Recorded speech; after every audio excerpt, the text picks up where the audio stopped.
She will be glad to be my mentor for $350 an hour. $350 an hour was a lot for me, but what do you do when you are looking to achieve a goal and someone has achieved it and they can share that blueprint with you? And I worked with her for 1 year. 4 months after that 1 year, I was invited to apply for a senior leadership position, and I have been in senior leadership since then.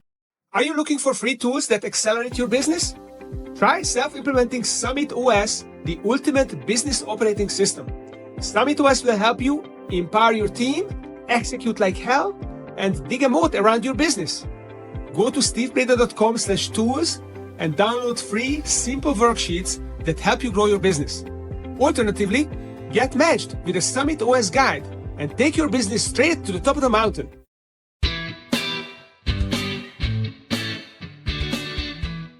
Good day, dear listeners. Steve Preda here with the Management Blueprint podcast. And my guest today is Hills Pruden, the founder and CEO of Pruden Global Business Solutions Consulting and the Sister Leaders Community, a global community of exceptional men and women leaders of every generation committed to increasing the number of women in senior leadership. Karen is an expert in empowering businesses to build high-performing leaders and the author or co-author of, wait for this, 32 books. Karen, welcome to the show. Thank you for having me. I'm excited about this conversation. Well, I am excited too. I've never met such a prolific author as you are. So let's start with your why, because someone like you, I'm sure, has a very powerful why. So what is your personal why? And what are you doing in your practice and in your business to manifest it? Absolutely. So my why in helping women professionals acquire and sustain themselves in senior leadership has to do with a pain point that happened in my career about 16 years ago. 16 years ago, I was in middle management, had lingered there for about a decade, and I wanted to go into leadership, but I did not know of any senior leaders who happened to be women. And so at that time in my career, LinkedIn was about 5 years old. I jumped on LinkedIn. I did some research, looked for women leaders who looked like me, African American, who were in a vice president position and who had been in that position for at least a decade because I wanted a mentor. So I got my number 1 and number 2 choices, shot off a direct message through LinkedIn with a copy of my resume with the request for mentorship. And then they made me wait about 2 weeks. And then at that 2-week mark, my number 1 selection came through and said she will be glad to be my mentor for $350 an hour. Now, back then, I wasn't rolling like that. So $350 an hour was a lot for me. But what do you do when you are looking to achieve a goal and someone has achieved it and they can share that blueprint with you? So I negotiated 1 hour a month for 1 year. So my contract with her was $350 for 1 hour a month for 1 year. And I worked with her for 1 year. 4 months after that 1 year, I was invited to apply for a senior leadership position. I went through the 4-month process, and I have been in senior leadership since then. And so in terms of my personal why, I devised my professional development corporation for women professionals because it should not be this difficult to find a mentor when you're looking to go to leadership. And so that is the whole vision and mission of my organization. The mission is to increase the number of women in senior leadership and allow them the experience and education to sustain themselves. That's great. That's really good work. And you were very smart to invest in a great mentor, because that's one of the best things a young person, even a not so young person, can do. To basically follow the people who've already done it and just to do what they are doing and what they learn and cut years out of your learning curve. So that's amazing. And you also launched this big community, the Sister Leaders Community. So you're helping other people. So how are you helping other people? And we are a podcast of frameworks, and you have several frameworks that you talked about, and it was kind of hard to pick. But we picked one which helps entrepreneurs to evolve into entrepreneurs. So first, please share with us what's the difference between an intrapreneur and an entrepreneur, and then what is your three-step process to get there? Yeah, absolutely. So, an entrepreneur is simply someone who works for someone else to facilitate their mission and their goals. So, if you are not the owner of where you work, then you are an entrepreneur. You have the same competencies as an entrepreneur, but an entrepreneur actually works for themselves to facilitate their own vision. So if you're working for someone else, you are an entrepreneur. If you're facilitating your own company, facilitating your own goals, then you are an entrepreneur. And yes, I do have several frameworks that I work with high performing professionals. And one is the Learn, Practice, Teach framework that I have. And that is for professionals who want to take all of their years of experience. You've worked for someone else. You've got all of this experience and knowledge on the job training. And in some cases, we got an accommodating education to go along with it. And now you've reached a point in your career where you decide, hey, I want to work for myself. So you want to move from entrepreneurship to entrepreneurship. I require that individuals first be expert practitioners before you go into the marketplace. It is not as easy as it looks like on social media, Instagram, where you can just go get an LLC and then you're going to make $1 million in 30 days.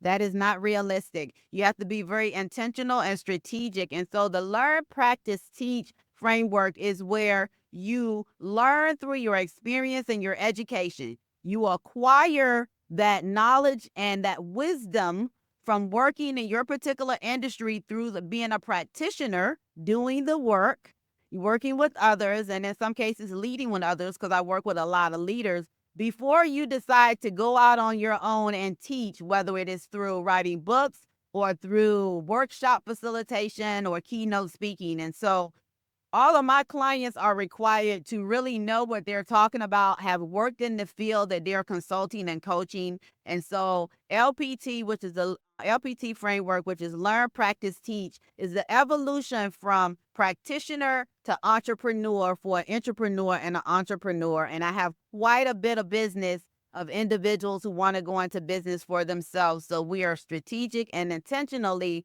planning on how they're going to do that so that they can be profitable and it won't be a hobby. Yeah.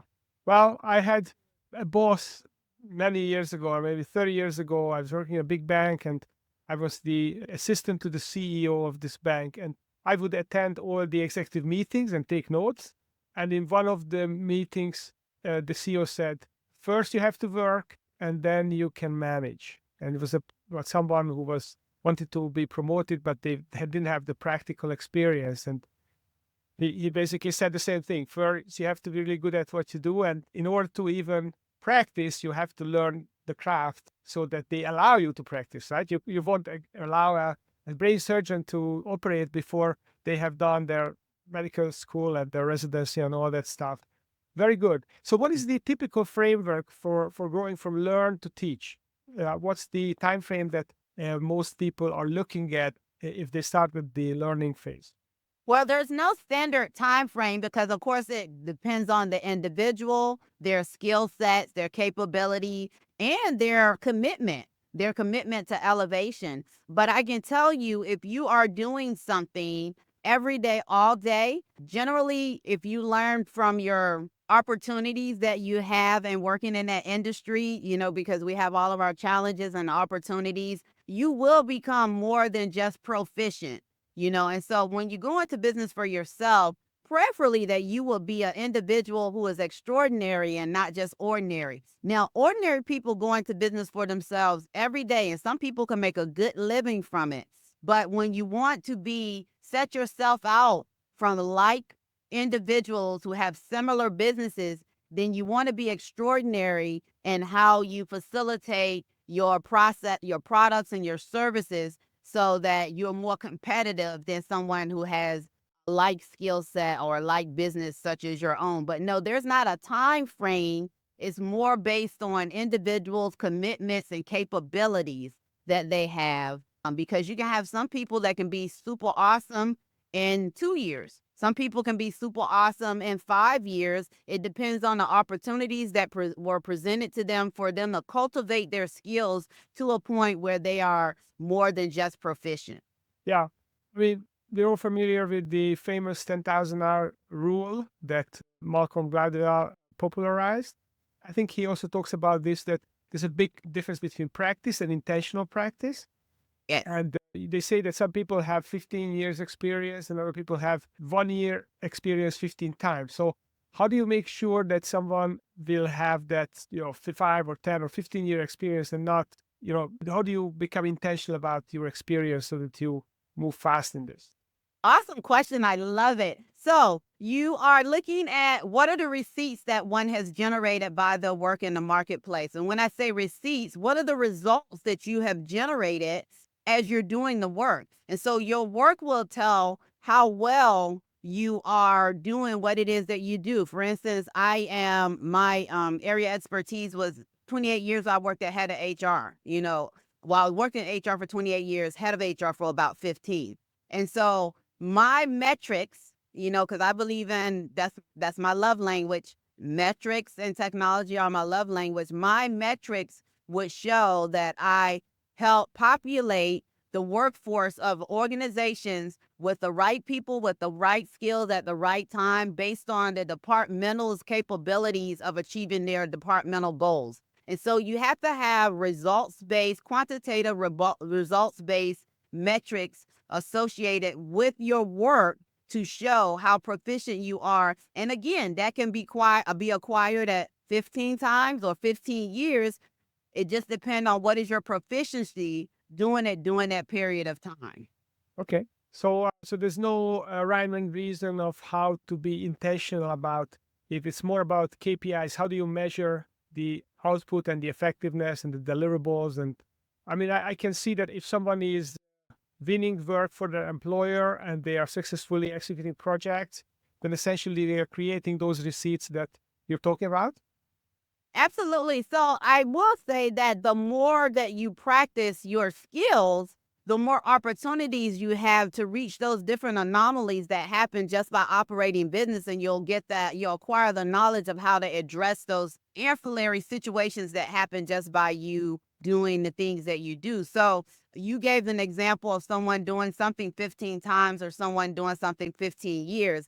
I've never been an advocate about how long someone has held a job. I've always been an advocate about how proficient you are in the job that you say that you are expert of.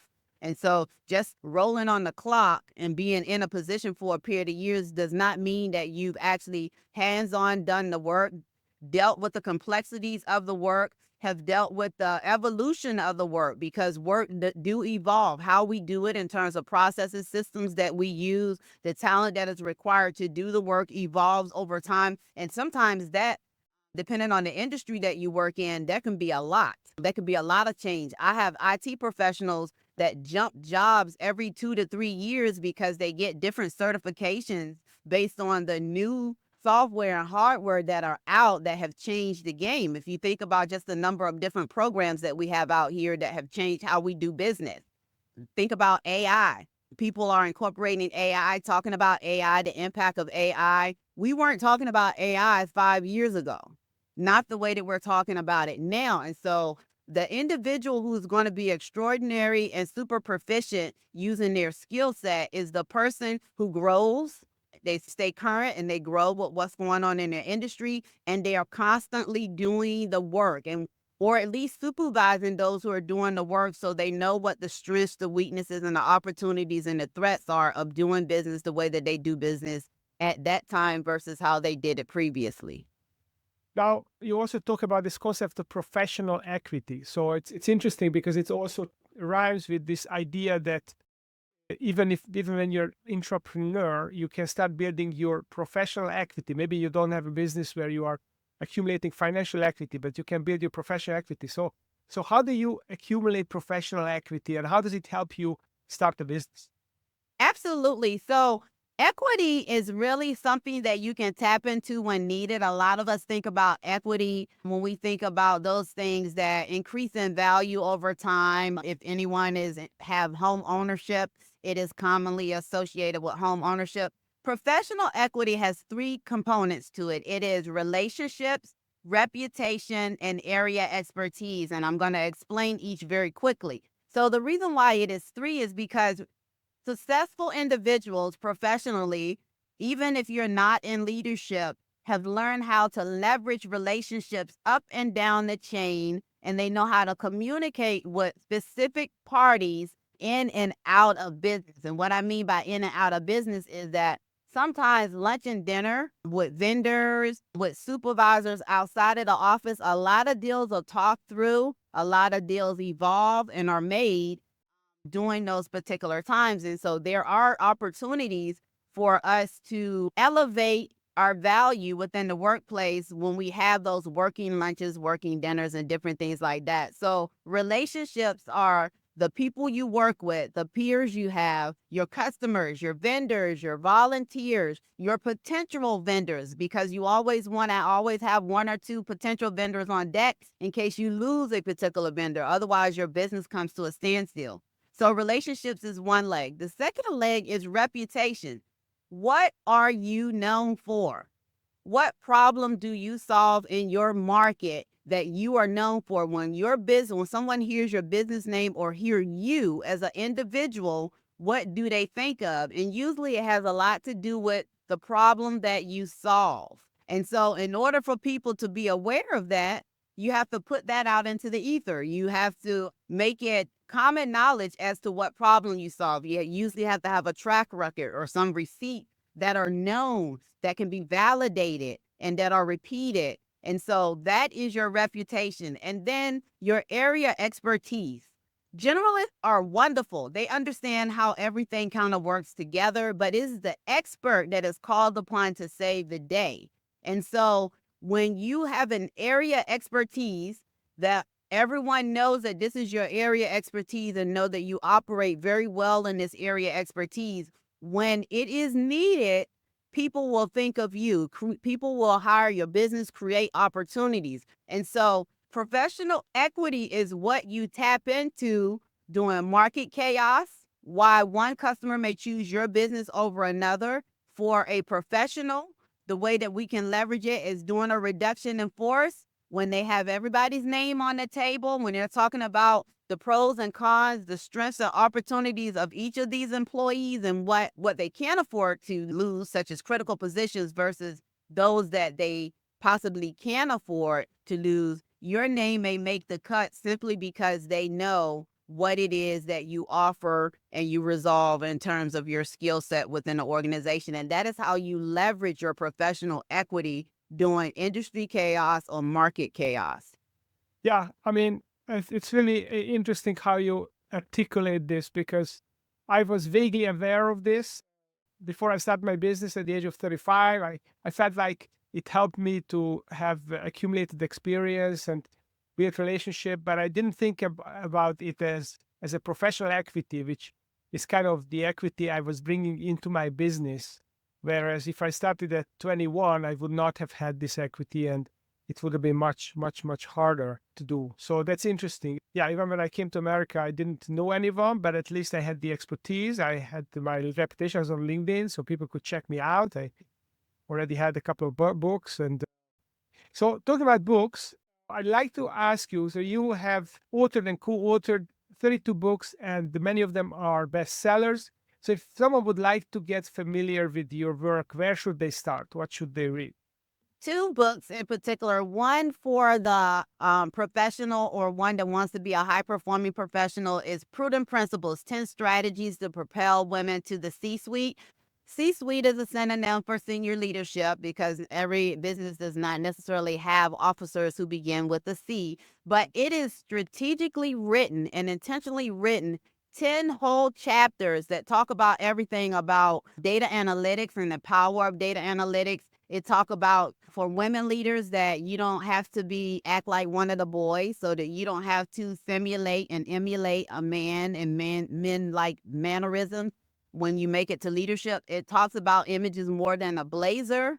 It talks about having a specialty. It talks about how to negotiate your salary and 20 different things that you can ask for in addition to salary to increase your total compensation. And so it really is a in-depth blueprint for that professional who is looking to move into senior leadership and want to know exactly what it is that they should at least start by taking a look at.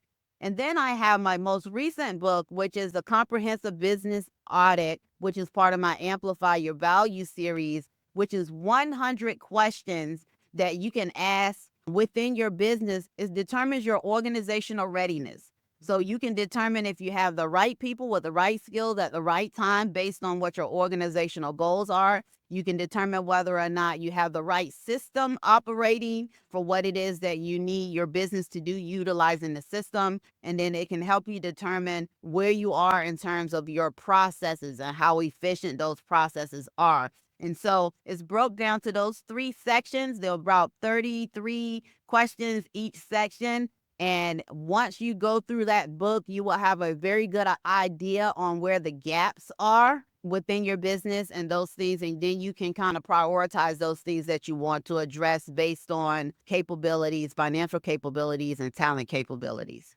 Wow, that's very comprehensive. So the Pruden principles is all about someone you're trying to get on the C-suite, and what are the 10 areas they'd have to master to be successful. And the other one is 100 questions to essentially maximize your business and to make your business as good as it possibly can. That's great. I mean, if you get on the C-suite and then you have your 100 question plan and you execute that, you're probably going to make it to CEO, right? Absolutely, absolutely. Or you at least have a plan, information that you can devise a plan based on what it is that you consider to be your priorities, whether it's for your career or for your business. Wow. Okay, well, as we're winding down this conversation, I'd like to ask you this last question. So you transitioned from intrapreneur to entrepreneur. You are running and CEO of Pruden Global Business Solutions Consulting. So as an entrepreneur, what is the most important question that you suggest any entrepreneur should ask themselves? It depends on where they are in their entrepreneurship. So if you are a new entrepreneur, I would ask you, what do you believe is your value in the marketplace? Because that is going to determine where your customers come from. Are your customers going to be looking for you, or are you going to be spending most of your money marketing and branding trying to find your customers? So I would ask, what is your value in the marketplace if you're a beginning entrepreneur? If you are an entrepreneur who have been in business for more than 5 years, I would caution you to look and make sure that your infrastructure is set up for your success. Because if you reach the 5-year mark, a lot of businesses go out of business by 5 years. So congratulations if you have made it to 5 years. But now let's take a hard look at your infrastructure to make sure that you are set up in terms of your system, your processes, and your talent to take you beyond 5 years so that you can not only be competitive, so you can sustain yourself to another 5 years. And then if you are a seasoned entrepreneur, I would challenge you to shake up the way that you do things. You cannot continue to do things the way that you do things and have done things for the last 2 or 5 years. There are always going to be small changes that you can make, even if your company is successfully doing it the way that you're doing it. Figure out how you can incorporate some software, systems, or processes so that you can stay more competitive in your market by maybe having a leg up on your competitors because you're constantly revising, tweaking your business. And so based on where you are in your entrepreneur journey, whether you just got your LLC, whether you've made it to 5 years, or whether you're a seasoned individual, there is always ongoing work to do. Yeah, that's a never-ending process, and the world is fast commoditizing. That's how I see it. And you have to be, I mean, this is old Ray Kroc, McDonald's founder, when the staff was complaining that Burger King and Wendy's were all copying McDonald's. And he said, ladies and gentlemen, we just have to innovate faster than people can copy us. So that's kind of the thing. So Dr. Karen Hills Pruden, the founder and CEO of multiple organizations. If people would like to learn more about what you do, connect with you, where should they go? Absolutely. So I would direct you to LinkedIn. That is my playground. That's kind of where I hang out at. I also have a website that is my namesake where you can stay in contact with me, Dr. Karen Hills with a S, Pruden.com.